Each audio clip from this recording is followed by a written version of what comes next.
Hello, thank you for purchasing the Echo H2 water purification unit for the under-sink installation that comes with the additional Echo H2 faucet. Today, we will be reviewing all of the parts that you find inside the box that you receive here, and additionally with the faucet. Then we will be installing it here in this test sink so that you can see what it might look like in your own home and how to do it. Here we have a completely unboxed Echo H2 machine, along with all of its constituent parts. We're going to be talking about each one of these parts so that you know what they're for and when and what we'll be using them with. Here you have the top spout, along with the faucet adapter and its constituent pieces. Those are used for an on-the-sink installation, but since we're going under the sink, we won't be needing them here. We'll now be opening this bag and going through the individual parts in here that we will be using for the under-sink installation. Now we'll be going over the materials that came in the bag with your Echo H2 unit. The first thing you'll notice is a large set of tubing. This tubing is to make sure that you're able to make all of the connections necessary in your under-the-sink installation. An additional 3 amp fuse, an additional elbow just in case you need it to make any connections. This is called a key, and what this is designed to do is it is designed to remove any plugs that you find in your Echo H2 machine. There will be one in the bottom when you get the machine. This is a roll of Teflon tape that comes with your Echo H2 machine. This tape goes on any threads underneath your sink and is designed to act as a sealant to prevent leaks. Lastly, this is a dust pre-filter. The dust pre-filter is to be installed in line before the line goes into your machine. This filter is designed to catch any large particulates in your line and prevent them from getting into your machine and causing any damage. Now we'll be talking about the individual parts that came with your Echo H2 faucet. The first thing that you should see inside is a T-valve.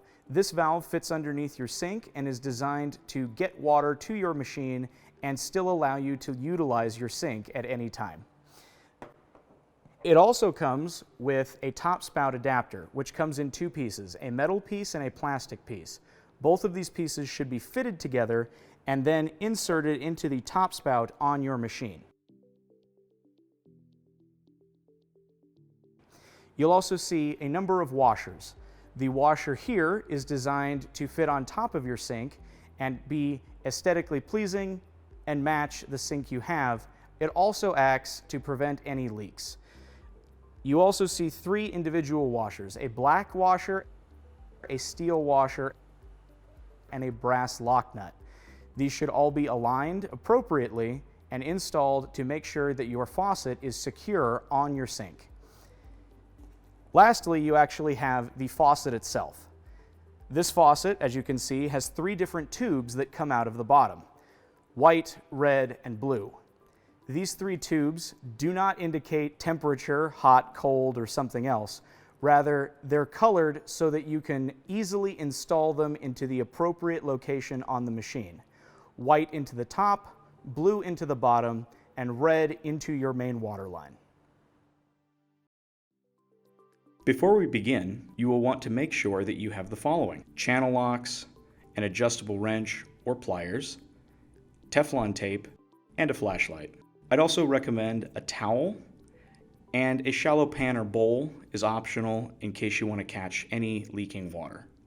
Now that we're under the sink, we'll show you how to connect your Echo H2 machine. Before you start, we recommend laying down the towel, just to protect from any water damage. You'll want to make sure that you have a working electrical outlet under your sink for the machine to plug into. To start, you'll need to identify your cold water line and shutoff valve. Turn the cold valve into the off position. Once the cold water valve is in the off position, you'll need to drain any water left in the line by turning your faucet on and letting it run until it stops. This should be really quick. Next, you'll need to place a T-valve on the cold water line. Using your channel locks, wrench, or pliers, remove the nut and disconnect the hose. Once the hose is disconnected, Take a towel and dry the valve stem. Once that is dry, you'll want to wrap the valve stem 2 or 3 times with the provided white Teflon tape. Next, you'll install the T-valve. Find the side of the T-valve that has the small black washer and internal threading. That is the side that you will screw into the cold water valve stem.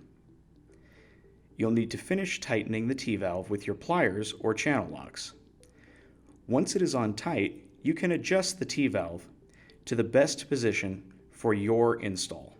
From there, you'll want to wrap the other end of the T-valve 2 to 3 times with the Teflon tape. You'll then reattach the cold water line to the newly taped T-valve end. Screw the cold water line nut onto the T-valve. When replacing this nut, you'll want it to be tight, but don't over-tighten it. With the T-valve on, you'll be able to have water running to the machine and the sink at the same time. Next, you'll attach the faucet. Place the faucet cover piece over the faucet installation hole on your sink or countertop. You'll then thread the 3 tubes down through the faucet cover piece.